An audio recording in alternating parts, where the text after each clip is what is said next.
नमस्कार। कृष्णांजलि स्टूडियो विश्रामपुर आप सबका हार्दिक अभिनंदन करती है। छत्तीसगढ़ी गीत, हिंदी ट्रैक या विज्ञापन रिकॉर्डिंग हेतु संपर्क करें श्री सुरेंद्र निषाद जी।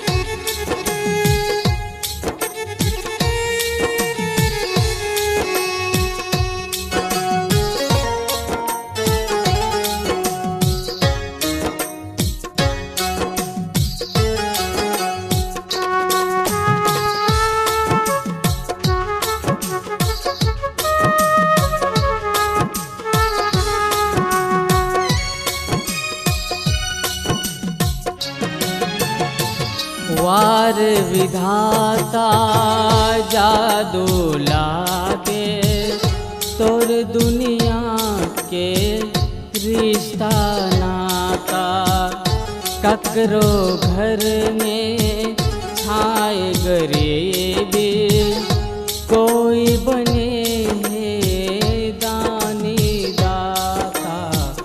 वार विधाता वार विधाता।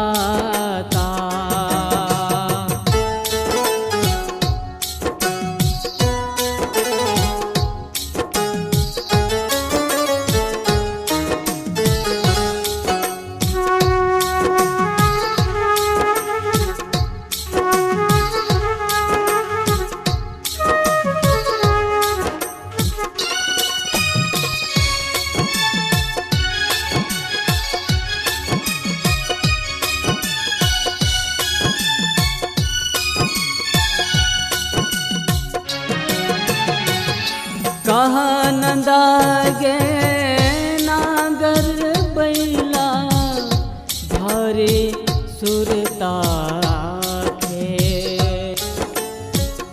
धान गहूँ खेती करुआगे व्यथा किसान सुनाते।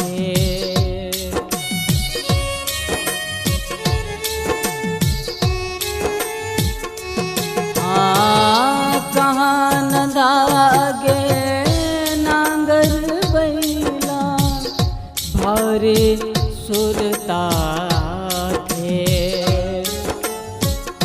धान गहूँ खेती करुआगे व्यथा किसान सुनाते।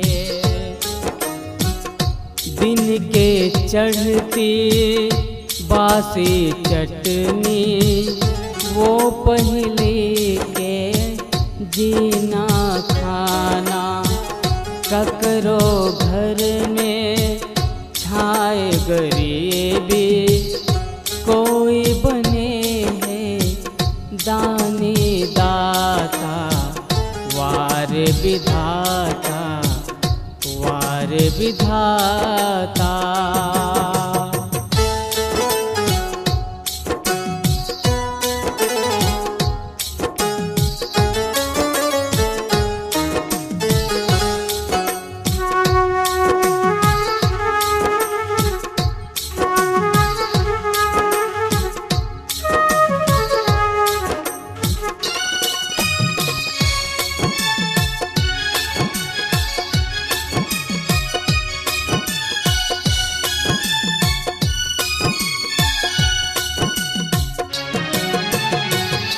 कोई चला के कलम रे भाई लाख करोड़ कमाए।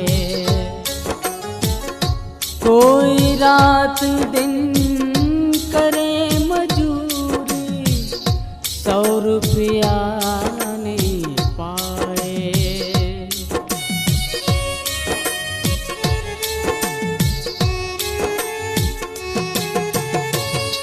कोई चला के कलम रे भाई लाख करोड़ कमाए। कोई रात दिन करे मजूरी 100 रुपया नहीं पाए। धन है किसान बानी छत्तीसगढ़ के, धन है देश मोरे भारत माता।